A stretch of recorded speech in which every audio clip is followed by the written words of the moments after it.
প্ৰিয় বন্ধু বান্ধৱীসকল, Assamese motivation চেনেললৈ আপোনালোকক স্বাগতম জনালোঁ।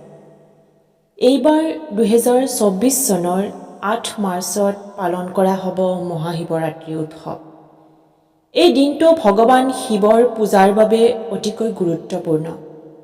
লগতে মহাশিৱৰাত্ৰিৰ দিনা ভগৱান শিৱৰ লগত জড়িত কিছুমান বিশেষ বস্তু ঘৰলৈ অনাটো অতি শুভ বুলি গণ্য কৰা হয়।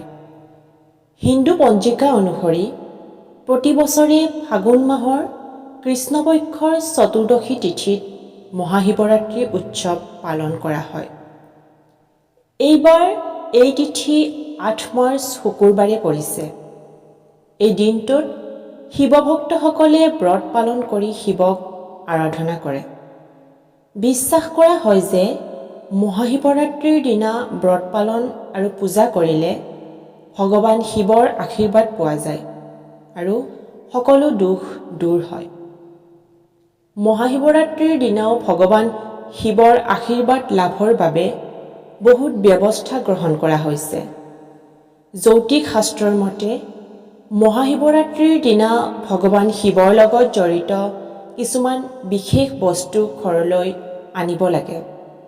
এই সামগ্ৰীসমূহ ভগৱান শিৱৰ অতিকৈ প্ৰিয়। সেয়েহে মহাশিৱৰাত্ৰিৰ দিনা ঘৰলৈ অনাটো অতি শুভ বুলি গণ্য কৰা হয়। ইয়াৰ প্ৰথমতে হৈছে নন্দীৰ প্ৰতিমা। মহাশিৱৰাত্ৰিৰ দিনা ঘৰত নন্দীৰ মূৰ্তি আপোনালোকে আনিবলৈ একেবাৰে নাপাহৰিব। নন্দী হৈছে ভগৱান শিৱৰ অতি প্ৰিয় আৰু তেওঁৰ বাহনো। মহাশিৱৰাত্ৰিৰ পবিত্ৰ দিনত ঘৰতে নন্দীৰ প্ৰতিমূৰ্তি স্থাপন কৰি ভগৱান শিৱৰ আশীৰ্বাদ লাভ কৰিব পাৰে আৰু ইয়াৰ ফলত অৰ্থনৈতিক অৱস্থাও শক্তিশালী হয়। দ্বিতীয়তে হৈছে ৰুদ্ৰাক্ষ। মহাশিৱৰাত্ৰিৰ দিনা ঘৰলৈ একমুখী ৰুদ্ৰাক্ষ লৈ আহিব। একমুখী ৰুদ্ৰাক্ষক শিৱৰ ৰূপ বুলি গণ্য কৰা হয়। ইয়াৰ উপৰিও হিন্দু ধৰ্মত ৰুদ্ৰাক্ষক সুখ, শান্তি আৰু সমৃদ্ধিৰ প্ৰতীক বুলি গণ্য কৰা হয়। জ্যোতিষ শাস্ত্ৰৰ মতে মহাশিৱৰাত্ৰিৰ শুভ দিনত একমুখী ৰুদ্ৰাক্ষ আনি ভগৱান শিৱৰ মন্ত্ৰ জপ কৰিহে পৰিধান কৰিব লাগে, অন্যথা ঘৰতে স্থাপন বা লকাৰত ৰাখিব পাৰে। তৃতীয়তে হৈছে শিৱলিংগ।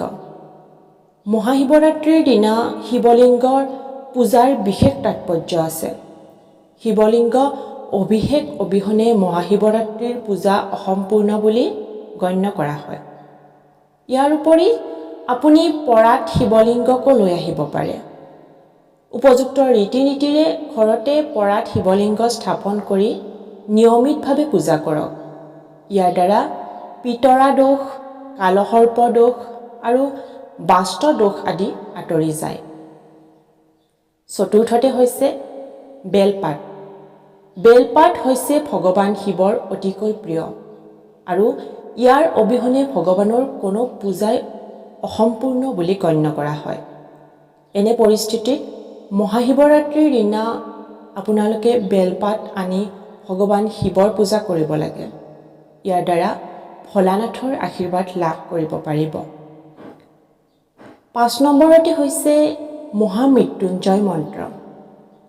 মহামৃত্যুঞ্জয় মন্ত্ৰক অতি কাৰ্যকৰী বুলি বিবেচনা কৰা হয় আৰু বিশ্বাস কৰা হয় যে নিয়মিতভাৱে এই মন্ত্ৰৰ জপ কৰা লোকৰ ঘৰত ৰোগ, দোষ, আৰ্থিক অসুবিধা আদিৰ সন্মুখীন হ'বলগীয়া নহয়।